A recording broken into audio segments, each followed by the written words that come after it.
Assalomu alaykum, hurmatli kanalimiz obunachilari, bizni kuzatib borayotganingiz do'stlar, barchalarga alangali salom. Do'stlar, mana qilib borayotgan ishlarimizdan bugun seysmo poyezdlarimizni Xudo xolasa quyib tugatdik. Xudo xolasa bu yerdan kirishimiz holga kiriladi. Bu yerda mana arka qilganmiz. Mana shu o'zi gazoblokdan arka qilib, bu yoq dushovoy. Holdan kirsangiz kuxunni, chap tomondagi kattalar yotoqxonasi. Bu yerda oldimizda mana ikkita komnata kelyapti. Bu yoshlarniki, ya'ni kichkinalar uchun yotoqxona.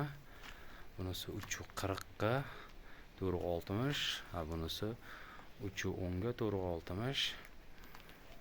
Shu shaklda bo'lgan azizlar.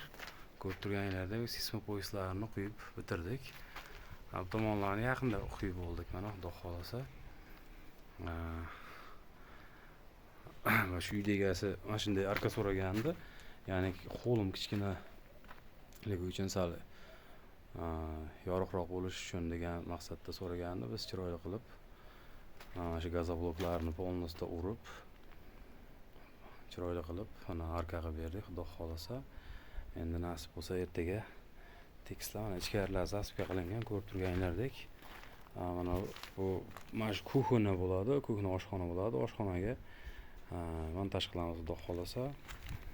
Bu tomonlarga mana o'zi zaspgan qilib, chiroyli qilib tekislab qo'yilgan, ko'rib turganinglardek. Barcha xonalarga, bu xonalarga ham chiroyli qilib qo'yilgan, Xudo xolasa.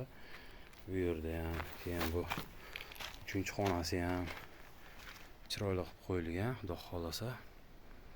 Ertaga nasib bo'lsa boshlaymiz. Bu ko'chaga qarab tushgan kattalar yotoqxonasidan ikkita deraza tushgan.